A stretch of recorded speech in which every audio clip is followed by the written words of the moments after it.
नमस्कार फ्रेंड्स, आज हम बात करेंगे सबसे कॉमन होने वाले हेल्थ इशू के बारे में। जी हाँ, आपका गेस बिल्कुल सही होगा। आज हम बात करेंगे डाइजेस्टिव सिस्टम से रिलेटेड प्रॉब्लम्स के बारे में। नॉर्मली हर आदमी को कभी ना कभी डाइजेस्टिव प्रॉब्लम से रिलेटेड हेल्थ इश्यूज आते जाते रहते हैं। एसिडिटी होती है, अनपच होता है, कॉन्स्टिपेशन होता है, हमारे खाने के एपेटाइट घट जाती है।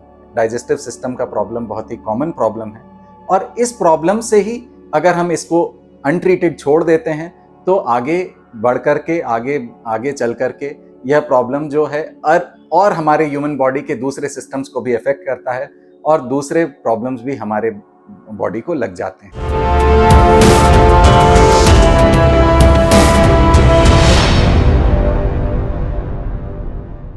मैं हूं साकार मोहता, आपका वास्तु कंसल्टेंट, और मेरी आपसे एक ही रिक्वेस्ट है कि इस वीडियो में और आगे बढ़ने से पहले आप इस मेरे चैनल को सब्सक्राइब करें और इस वीडियो को अंत तक ज़रूर देखें। अगर आपको यह वीडियो पसंद आए तो आप ज़रूर इसे लाइक करें। इसके साथ ही आप इस वीडियो को अपने फ्रेंड्स के साथ भी शेयर करें ताकि ये इन्फॉर्मेशन जो है आपके फ्रेंड्स तक भी पहुँचे और उनको भी इस इन्फॉर्मेशन का लाभ मिले। तो सबसे पहले हम बात करते हैं कि ये जो डाइजेस्टिव सिस्टम के प्रॉब्लम्स हैं ये किस तरह की प्रॉब्लम है। आयुर्वेदा में 3 तरह के प्रॉब्लम्स के बारे में, 3 तरह के दोषों के बारे में बताया गया है: वात, पित्त और कफ। डाइजेस्टिव सिस्टम से जो रिलेटेड प्रॉब्लम्स हैं वो एक्चुअली पित्त दोष के अंडर में आती हैं।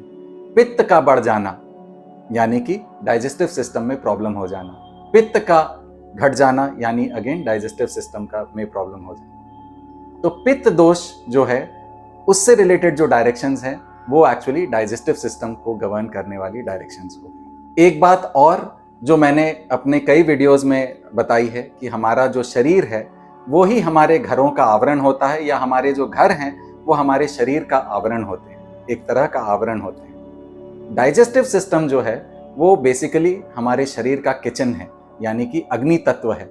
वह ऐसी जगह है जहाँ पर खाने को जो हम खाते हैं वो पचता है और उससे एनर्जी रिलीज होती है जो पूरे बॉडी में जाती है। तो उस एनर्जी को बनाने वाली जो जगह है वो हमारा डाइजेस्टिव सिस्टम है, वो हमारे अग्नि तत्व का रिप्रेजेंटेशन है। अग्नि तत्व की डायरेक्शन कौन सी है वास्तु में? वो आप सही गेस कर रहे हैं कि अग्नि तत्व की डायरेक्शन जो कि साउथ ईस्ट की डायरेक्शन है वो ही हमारे डाइजेस्टिव सिस्टम को गवर्न करने वाली भी डायरेक्शन है। तो अगर हम डाइजेस्टिव सिस्टम से रिलेटेड प्रॉब्लम्स या इश्यूज फेस कर रहे हैं, जैसे अनपच हो जाना, एसिडिटी हो जाना, कॉन्स्टिपेशन हो जाना, हमारा खाने का मन कम हो जाना, एपेटाइट कम हो जाना, इस तरह की प्रॉब्लम्स अगर हम फेस कर रहे हैं तो सबसे पहले जिस डायरेक्शन को हमें देखने की ज़रूरत है वो है साउथ ईस्ट की डायरेक्शन।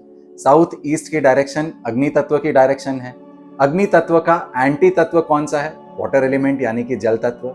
जल तत्व को हमें अग्नि तत्व में आने नहीं देना है, यानी किसी तरह का ब्लू कलर या ब्लैक कलर हमें फायर की जोन में आने नहीं देना है।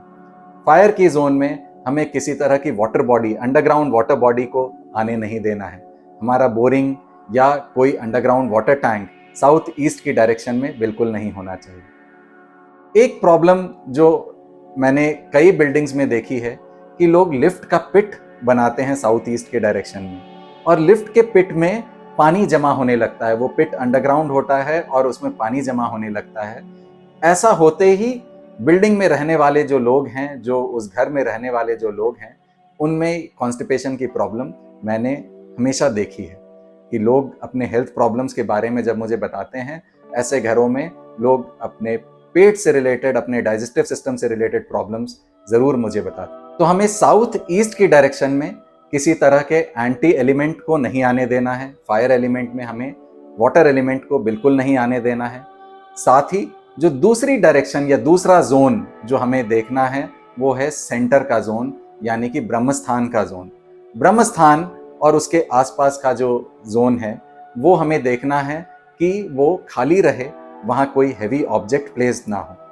किसी तरह के हैवी ऑब्जेक्ट या ब्रह्मस्थान पे किसी पिलर या पिट के आ जाने से क्या होता है कि ब्रह्मस्थान जो हमारे नाभि को रिप्रेजेंट करता है, नाभि हमारी ब्लॉक हो जाती है और जो एनर्जी, जो डाइजेस्टिव सिस्टम जो एनर्जी जनरेट कर रही है वो प्रॉपरली हमारे बॉडी में डिस्ट्रीब्यूट नहीं होती है। ऐसे परिस्थितियों में भी हमारा डाइजेस्टिव सिस्टम इफेक्ट हो जाता है क्योंकि हमारा आउटपुट ब्लॉक हो गया है। तो दूसरा जो जोन है, जो इंपॉर्टेंट जोन है डाइजेस्टिव सिस्टम से रिलेटेड, वो है ब्रह्मस्थान का जोन। तो साउथ ईस्ट का जोन और हमारे सेंटर यानी कि ब्रह्मस्थान का जोन, अगर ये दोनों जोन्स बैलेंस्ड हैं तो काफ़ी हद तक हम अपने डाइजेस्टिव सिस्टम्स के प्रॉब्लम से दूर रहेंगे। एक डिस्क्लेमर मैं साथ में देना चाहता हूँ, अगर आप किसी बड़े क्रोनिक डाइजेस्टिव सिस्टम से रिलेटेड इलनेस को फेस कर रहे हैं तो अपनी दवाइयों, अपने मेडिकेशंस को छोड़ेंगे नहीं। दवाइयों और मेडिकेशंस के साथ अपने साउथ ईस्ट के जोन को और सेंटर के जोन को वास्तु दोषों से मुक्त करेंगे। आपके इलाज में, आपके जल्दी ठीक होने की प्रक्रिया में ये हेल्प करेगा और आप जल्दी से जल्दी ठीक हो पाएंगे। तो डाइजेस्टिव सिस्टम से रिलेटेड दोनों जोन्स के बारे में मैंने इस वीडियो में चर्चा की। अगर यह वीडियो आपको पसंद आया हो तो आप प्लीज़ इस वीडियो को लाइक करें और अपने दोस्त जो डाइजेस्टिव सिस्टम की मेजर क्रोनिक प्रॉब्लम्स को फेस कर रहे हैं उनके साथ इस वीडियो को शेयर करें। Thank you so much.